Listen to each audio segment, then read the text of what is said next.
Happy Friday, everybody. Welcome to another episode of China Update, where I provide you with the most up-to-date political, economic, and geostrategic analysis on the world's #2 economy. My name is Tony. Before we jump in, a quick piece of housekeeping. To celebrate the channel reaching 100,000 subscribers earlier last month, this coming Sunday, I will, for the first time, do a special live stream broadcast of China Update. This will be a Q&A. It will not be a China Update per se.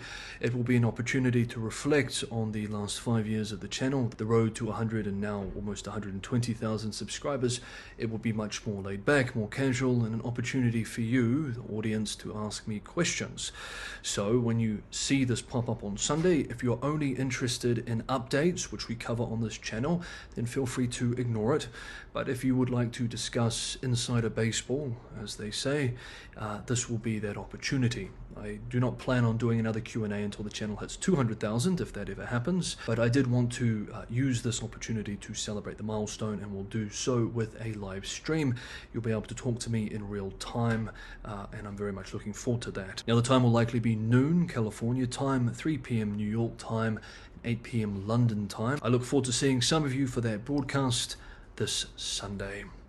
Now, with that said, let's jump in. And we begin as we usually do with the economy. China's domestic tourism surged to record levels during the 8-day Lunar New Year holiday period, which has just concluded, with 501 million trips made, a 5.9% increase from last year, according to official data from the Ministry of Culture and Tourism. Total spending during the period rose 7% year-on-year to 677 billion yuan, $93 billion US. This is great news, right?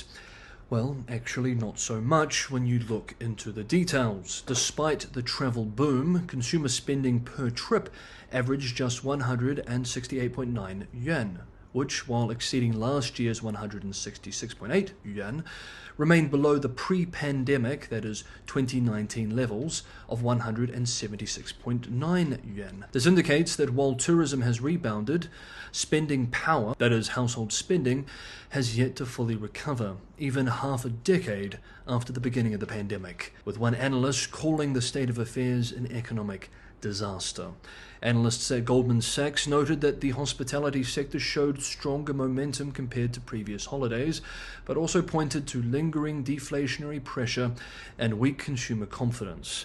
The low per capita tourism revenue suggests ongoing economic caution among consumers, many of whom remain hesitant after years of pandemic-related restrictions and the post-zero COVID period of economic malaise. Further government intervention may be necessary to boost income and spending, especially as China grapples with persistent economic headwinds, including higher US tariffs and a prolonged property downturn. Consumer confidence remains fragile, with December's reading of 86.4 only slightly above its post-lockdown low, reflecting continued skepticism toward official stimulus efforts. Again, 5 years since the beginning of COVID. Next up, we move to the EU. China has appointed Shaye, its controversial former ambassador to France, as its new special representative for European affairs. The move, confirmed by multiple sources across different outlets, including Hong Kong-based South China Morning Post and UK-based The Financial Times, as well as others, underscores Beijing's commitment to its assertive, some would say aggressive, diplomatic approach, even at the risk of further alienating European leaders. Lu's appointment comes less than a year after he ignited a diplomatic firestorm by questioning the sovereignty of former Soviet states during a television interview in France. When asked about Crimea's status under international law, Lu responded that, quote, "Even these ex-Soviet Union countries do not have effective status because there is no international accord to concretize their status as a sovereign country," end quote. His remarks triggered outrage across the European Union, with officials from the Baltic states and beyond demanding clarifications from Beijing. In response, China's foreign ministry distanced itself from Lu's statements, claiming that they were his personal opinions rather than the official stance of the Chinese government. Despite the uproar, Lu has suffered no evident career setbacks. His return to a senior diplomatic position suggests that Beijing views his style of engagement as an asset rather than a liability. Lu replaces Wu Hongbo, a more traditional diplomat, and will now be tasked with managing China-EU relations at a time of increasing geopolitical tensions. His appointment is widely seen as a message from Beijing that it intends to maintain a hardline approach in diplomatic engagements with Europe. The timing of Lu's new role is particularly noteworthy. His appointment follows European Commission President Ursula von der Leyen and her recent speech advocating for improved relations with China. Von der Leyen has acknowledged that this year marks 50 years of diplomatic ties between the EU and China, presenting an opportunity to expand trade and investment cooperation. However, trade tensions remain high, with the EU raising concerns over Beijing's support for Russia and the growing imbalance in China-EU trade relations. The bloc has also imposed tariffs on Chinese electric vehicles, adding to the strain. The EU's stance on China remains fragmented. Some member states favor a more confrontational approach, aligning with the United States' tougher policies under US President Donald Trump, while others seek to preserve strong economic ties with Beijing. Lu's appointment is expected to test these divisions further, as he is unlikely to adopt a conciliatory approach in negotiation. Experts see his return as a calculated move by General Secretary Xi Jinping. Michael Sheridan, author of The Red Emperor, Xi Jinping and His New China, described Lu's appointment as a deliberate effort to send a strong signal to Europe that Beijing is willing to play tough. Ruben Wong, a political scientist at the National University of Singapore, noted that Lu's aggressive diplomatic style reflects China's evolving foreign policy, which has become increasingly assertive in recent years. Despite Lu's confrontational reputation, Beijing insists it remains committed to constructive engagement with Europe. Indeed, they need to. After the United States, Europe represents their most important market, and as regular viewers know, trade is one of the few bright spots in their economic data. The Chinese Foreign Ministry emphasized that maintaining stable relations with the EU is a priority, particularly given the current global uncertainties. However, EU officials remain wary, with the EU Trade Commissioner vowing to push Beijing to open its markets further and address trade imbalances. Lu's appointment therefore represents both a challenge and an opportunity for EU leadership. While his presence may complicate diplomatic efforts, it also provides a clearer signal of China's evolving strategy towards Europe. How European leaders choose to engage with him will shape the future of China-EU relations in the coming years. Next up, we have one more fairly important development to cover, but just quickly, if you're getting some value from today's episode, as always, it is a huge help if you can just hit that like button. Liking, sharing, and subscribing is a tremendous help for the channel. It's the only way in which it can grow. And Patreon and Buy Me a Coffee links are also in the description for those who want to help keep the channel financially sustainable. Thank you so much. And finally for today, the changes that are being made to the USAID is currently a big story in the United States. How the US chooses to spend taxpayer funds on international programs is ultimately a domestic matter for US voters to decide on. I am not an American, nor am I a specialist in US politics or policy.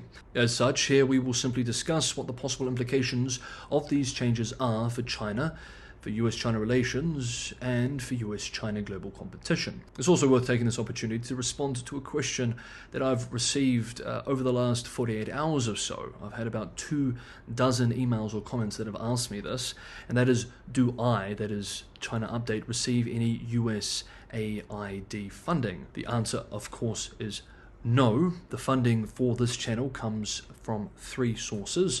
One, the primary source of income is direct subscriber support. Those names that you see in every episode are the subscribers that give monthly amounts to support the channel. A second source of funding is I get a little bit from YouTube through ad revenue. So the ads that you see, this channel gets a percentage of that from YouTube. And the third source is 2 to 3 times a month. The channel has a sponsored feature. These sponsored features are always labeled and have the links as well as the disclaimer for the company, as well as links to the company itself.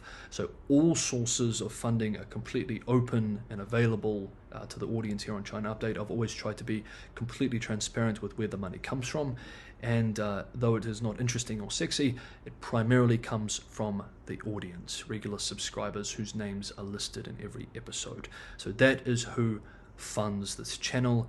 It is you, the audience. Okay, now with that said, let's move through this development. The recent upheavals at the US Agency for International Development, USAID or USAID, are sending shockwaves through the global NGO community, particularly among organizations focused on China-related issues. As funding freezes and reviews tighten, these groups are struggling to survive, with some on the verge of collapse.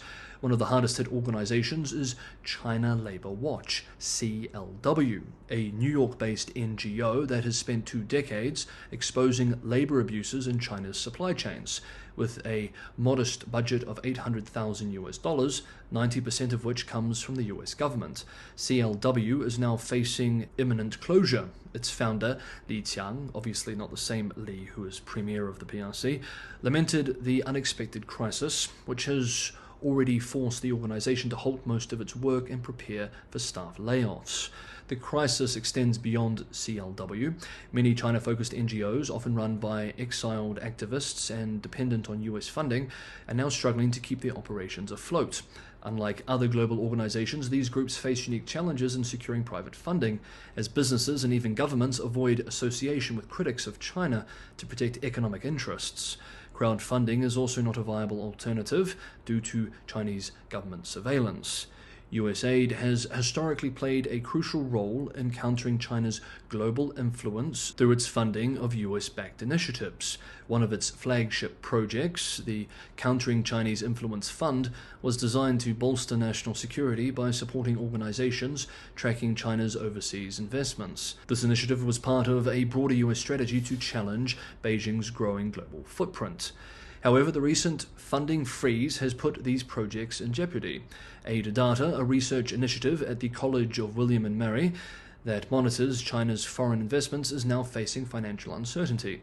Similarly, the Mekong Dams Monitor, established to study the environmental and social impact of Chinese-built dams in Southeast Asia, is struggling to continue to work after US aid grants were halted. Some critics argue that the funding freeze is not just an economic setback for NGOs, but a strategic misstep that plays into China's hand. Human Rights Watch Mayor Wang notes the irony of the situation, saying that while these organizations have long navigated the risk of being shut down by Chinese authorities, it is now US policy that is forcing them to close. Of course, one pushback to this would be there is a difference between being in a country where you are forced to shut down versus a taxpayer-funded program discontinuing its financial support. Nevertheless, as NGOs lose funding, the independent research dries up, and as such, China's model of governance faces less scrutiny on the world stage.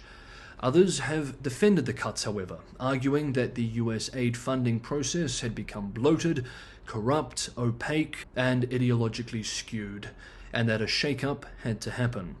Nevertheless, these cuts do likely undermine US influence by weakening its ability to support allies and counteract Chinese expansion. While some speculate that China may step in to fill the funding void, Beijing's own economic challenges may make this unlikely in the short term. The dismantling of US aid's China-related programs may mark a turning point in global geopolitics. For decades, the US has leveraged foreign aid as a tool to promote its values and counter Beijing's influence. Of course, Beijing would argue that its efforts are to counter US influence.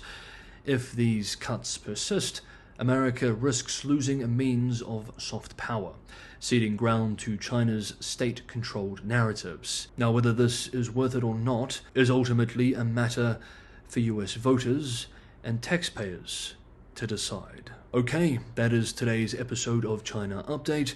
Thank you so much everybody for watching.